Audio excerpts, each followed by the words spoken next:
Принято считать, что все началось в 2013 году.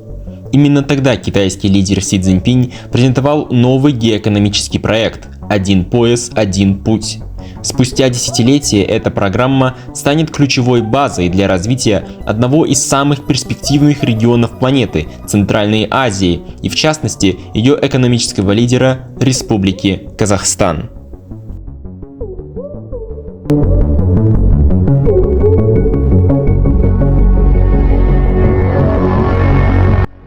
Инициатива «Один пояс, один путь» объединяет в себе проекты экономического пояса Шелкового пути и морского Шелкового пути 21 века. Однако перегруженность портов, геополитическая уязвимость торговых путей и постоянное присутствие в регионе идеологического противника в лице США заставляют Пекин диверсифицировать свой главный источник влияния – морскую торговлю. Китай вынужден искать новые торговые пути на богатые рынки Европы и Азии.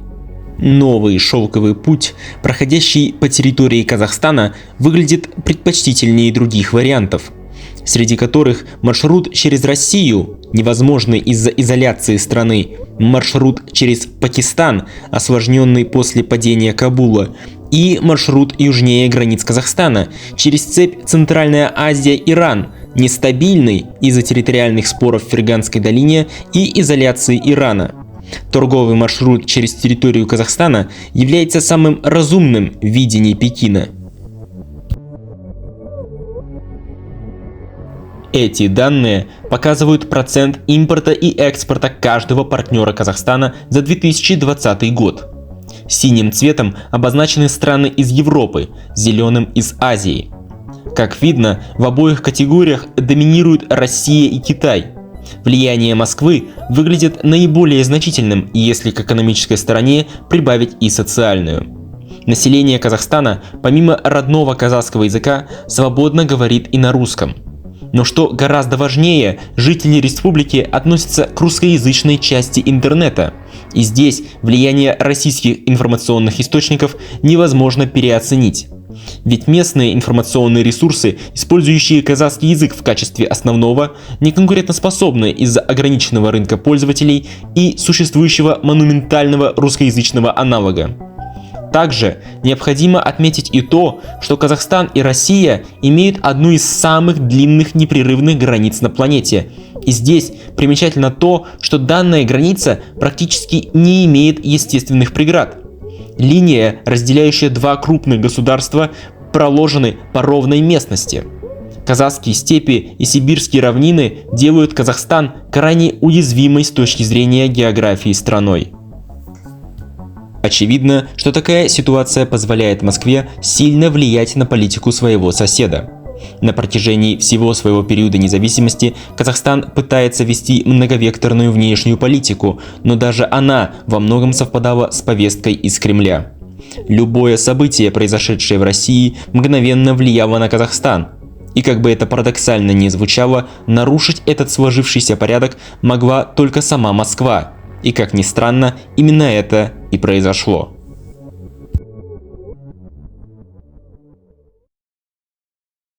2022 год для Казахстана начался с январских протестов.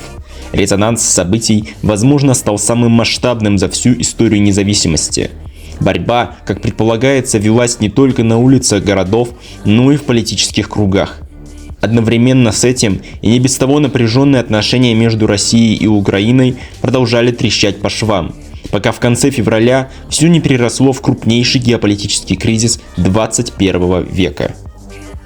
Мною принято решение о проведении специальной военной операции. Ее цель – защита людей, которые на протяжении 8 лет подвергаются издевательствам, геноциду со стороны киевского режима.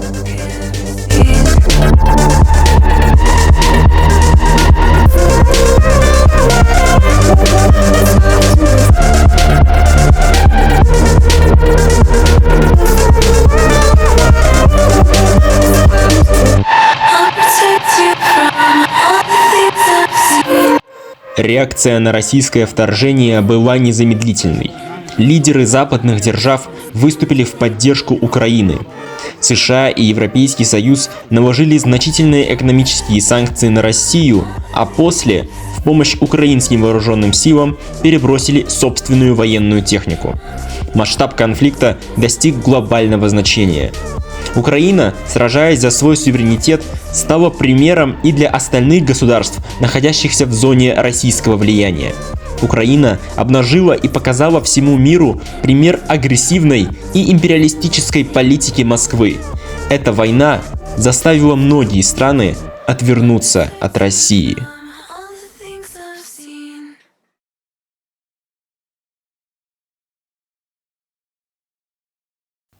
Изоляция России особенно сильно повлияла на экономику Казахстана. Чтобы не попасть под вторичные санкции западных держав и при этом сохранить экономическую целостность республики, президент Токаев пошел на резкое сближение с Китаем и со странами Европейского Союза. Эта идея была равновыгодной для каждой из сторон. Новый шелковый путь соединял товарооборот между Пекином и Брюсселем через сухопутный торговый путь, проходящий по большей части по территории Казахстана. Так, Астана могла бы добиться той самой многовекторной политики, ведь имела бы доступ к большему количеству партнеров и, что важнее, завязала бы на себе одну из стратегически важнейших торговых маршрутов в мире. На следующих данных вы можете увидеть основные статьи экспорта Республики Казахстан за 2020 год. Как видно, основную долю экспорта занимает продажа энергоресурсов. Грубо говоря, нефть – это половина всего дохода республики от международной торговли.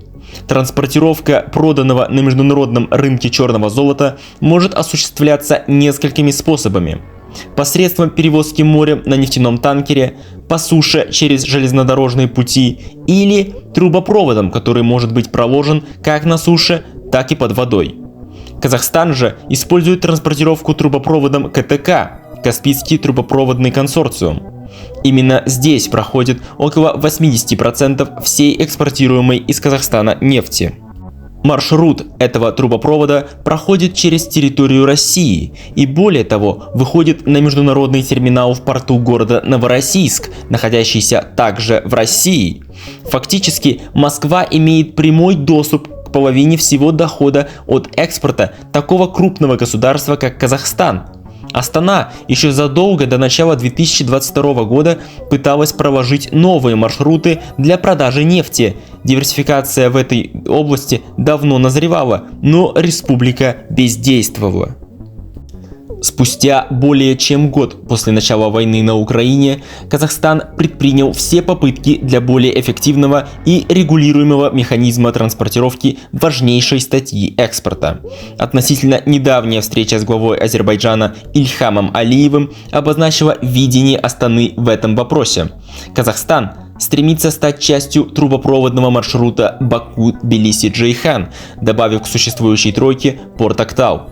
Эта стратегия выглядит очень перспективно, и однозначно то, что продвинуть этот вопрос с мертвой точки помогли современная геополитическая ситуация в мире и растущий спрос программы нового шелкового пути.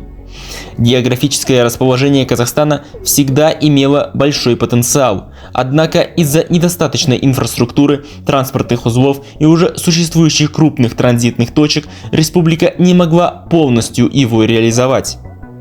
Санкции, выдвинутые против России, в том числе закрывали ее воздушное пространство. Аэропорты городов, находящиеся в европейской части России, были очень важны для мировой воздушной транспортировки. Образовавшаяся недостаточность воздушно-транспортных узлов в регионе между Европой и Азией стала еще одной возможностью в руках Астаны. Представители многих государств, до этого использовавшие российские узлы, сразу же вышли на контакт с представителями Казахстана. До сих пор в преддверии летнего сезона ведутся полномасштабные переговоры между сторонами. Важность воздушно-транспортного сообщения в стране, не имеющей выхода к морю, трудно переоценить.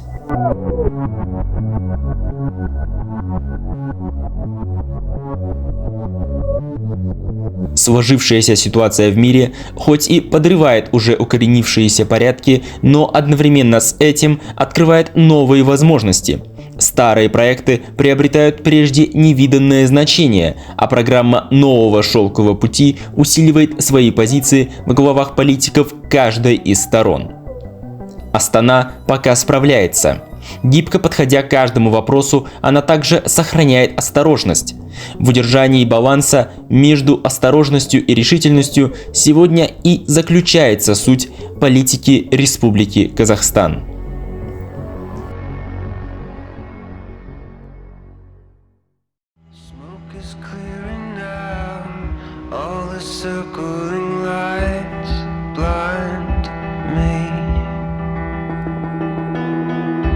I've been running out, now it's all just a fight to breathe.